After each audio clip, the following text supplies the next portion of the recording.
A lot of people become obsessed with this question of what if they change? What if they change after I break up with them, or maybe even after they broke up with me? What if they change? What if they're completely different with their next partner? What if they are now the person that I always wanted them to be? What if I just waited a little bit longer and just waited it out? Would I have gotten what I wanted out of this person?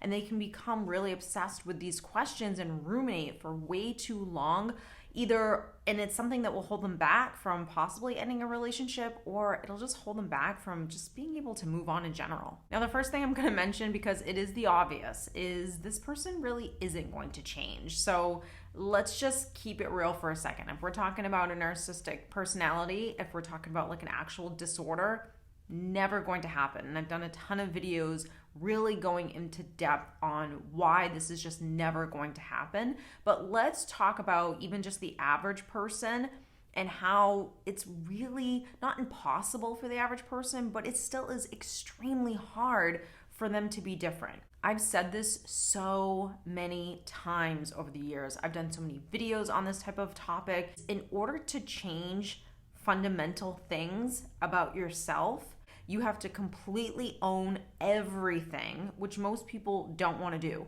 They don't want to own their insecurities. They don't want to own their worries, their fears. They don't want to own the bad behavior that they do. They just suppress, and that's just how they live their life. So in order to make real significant change, you cannot point the finger at anyone. You can only look within. Most people don't do that deep introspective type of work on themselves because it also takes a while. It's not like, okay, tomorrow I want to be a completely different person, completely different set of values and habits and character, and there you go. No.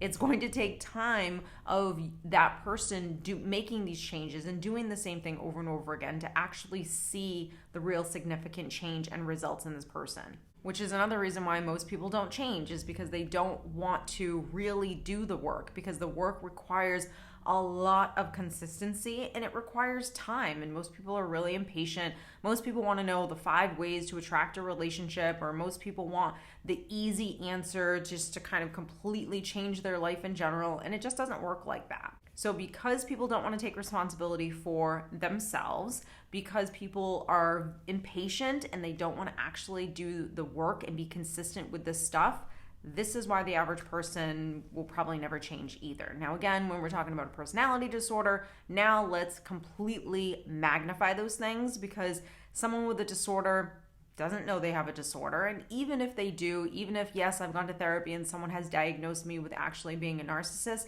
it doesn't mean that they're going to change anything about themselves, because they still have to do number 2, which is they have to own it all. They have to be consistent. They have to want to be a different person. They're not going to want to be a different person for the partner that they're now with. They will want to be that person for themselves first and foremost, because themselves is who they're going to work really hard for. They're not going to work really hard just to get this instant gratification of a relationship, of a job, of a whatever. That's why anytime real significant change happens, it has to start with you wanting to make the change happen. If you are dealing with a narcissistic type of personality, you have to remember, because you're going to see a lot of smoke and mirrors, you might see these things which would appear that they've changed or that they're different. Remember, they are a master manipulator. So please do not buy a ticket to the front row seat because the show is about to start. Be aware that the show is about to start, and don't fall into the trap of the manipulation. Because one of the things that they love is just to convince the whole world that they are this certain person, that they have this, that they appear with this fake, personality to everyone, and that everyone believes this manipulation and these lies.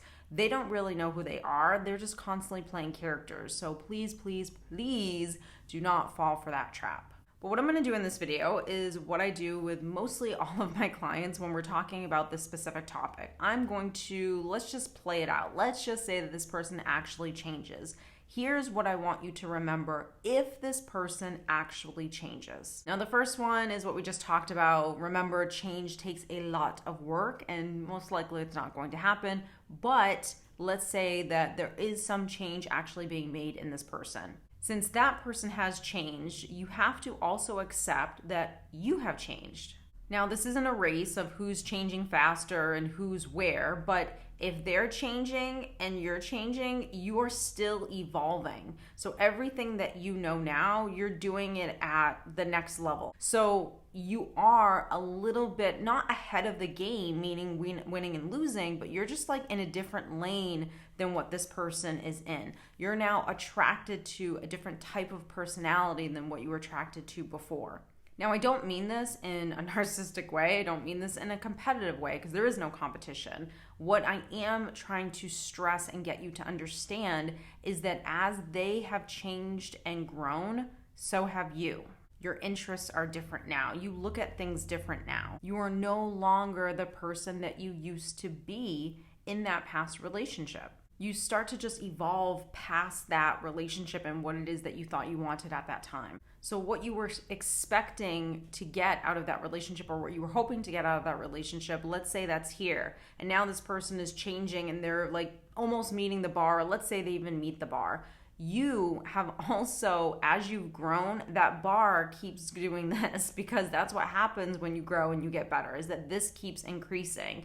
And now you're still dealing with a person that, yeah, things are getting better, but they're not on the same level anymore as you. When time has passed and you've really done the work, it's honestly irrelevant whether or not a person does end up changing, because you're just going to be so removed from that relationship. You would have moved on, you would have met someone else. It's kind of like out of sight, out of mind. You just have grown in a way that it's just irrelevant now whether or not this person is who you wanted them to be. And now remember when I said in the beginning, I am playing devil's advocate here. Let's play this out. Let's play out, yes, let's say that they do all this work and in 10 years, they are the person of your dreams. In 10 years, you're already happy in a relationship. You're already moved on. Things have changed. You've grown. And so it's really irrelevant. It's important to get these reminders, because sometimes we make these assumptions that if this person changes and becomes who I wanted them to be, that I would have missed an opportunity. And you're never going to miss an opportunity, because as you're doing the work and you're getting better and you're moving on and you're falling in love and you're with someone new and your life has gotten better, all of that stuff is stuff that you've created because you've worked on yourself, because you've done that hard work from day one. And that's why you can now reap the benefits. So you're never, ever going to have a missed opportunity. I think what a lot of people are doing when they're ruminating with this question is they're just denying the acceptance, or they're trying to face the acceptance that the relationship that they thought that they were going to have, or that they hoped they would have had someday, is not going to come to fruition. So I just hope that instead of ruminating about all of this and stressing about it, or all of those things that are not helping you, I hope you just learn how to process how you're feeling better, so you can learn to move on a little quicker. So thanks guys for tuning in, and I will see you in the next video.